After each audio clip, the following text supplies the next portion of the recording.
Hello दोस्तों, welcome back to another new video जहां पे आज हम बात करने जा रहे हैं रेनेगेड इमॉर्टल के एपिसोड 59 की। अब यहां पे स्नो रीजन और फोर फैक्शन अलायंस के दरमियान वॉर स्टार्ट हो चुकी है और इन दोनों तरफ से बहुत ज़्यादा भारी भरकम लड़ाई हो रही होती है। अब स्नो रीजन जो है वो एक्चुअली में इतना पावरफुल कभी भी नहीं था। मतलब फोर फैक्शन अलायंस तो 4 रीजन की अलायंस है, वो कैसे कमज़ोर हो सकती है। अब स्नो रीजन के इतने पावरफुल होने की वजह एक्चुअली में एक कल्टिवेटर होती है जिसको ये लोग बोलते हैं रेड बटरफ्लाई।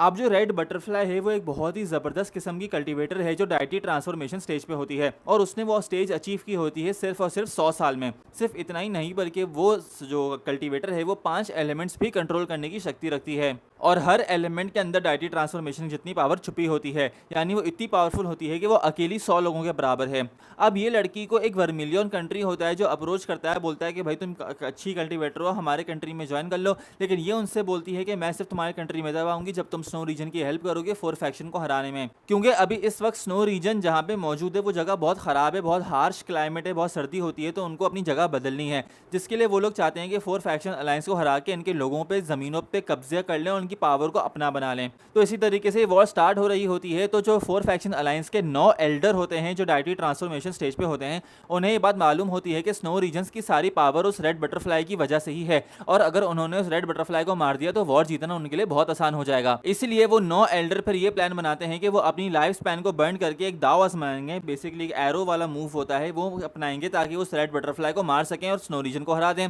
और बिल्कुल ऐसा ही होता है। जब वॉर स्टार्ट होती है तो वो रेड बटरफ्लाई आती है, वो फाइट हो रही होती है और फिर वो फोर फैक्शन के अलायंस के जो 9 एल्डर हैं वो आते हैं, अपनी लाइफ स्पैन को बर्न करके एक दाव लगाते हैं और उस रेड बटरफ्लाई को मार देते हैं। एंड इस तरीके से जो वॉर है उसकी बिल्कुल पलट जाती है और फोर फैक्शन वो वॉर जीत रही होती है। लेकिन at the same time Wanglin जो अभी तक तो बिल्कुल बैकग्राउंड में छुपा हुआ है, वांगलिन अभी तक सामने नहीं आया क्योंकि उसको इसी बात का डर था कि अगर रेड बटरफ्लाई के साथ उसकी लड़ाई हो गई तो वो कैसे डायटी ट्रांसफॉर्मेशन की लड़की को हराएगा। लेकिन यहाँ पे वांगलिन ने एक और बात नोटिस करी कि भाई जो फोर फैक्शन अलायंस की जो जमीन है उसके अंडर से बहुत सारा नेटवर्क जा रहा होता है कल्टीवेशन का, तो उसको समझ में नहीं आ रहा होता कि इतनी पावर जा कहां रही है। फिर एकदम यूनिक ट्विस्ट आ जाता है जो पूरी बाजी को पलट के रख देता है और वो ये होता है कि एक्चुअली में रेड बटरफ्लाई तो कभी सामने आई ही नहीं थी। यानी कि जो 9 एल्डर थे फोर फैक्शन अलायंस के, उन्होंने जिस लड़की को शुरू में मारा था वो कभी रेड बटरफ्लाई थी ही नहीं, बल्कि उसको ऑलरेडी बात मालूम थी कि ये 9 कल्टीवेटर मुझे मारने की कोशिश करेंगे, इसलिए मैं अपना एक डमी भेजती हूँ ताकि मैं बच जाऊं।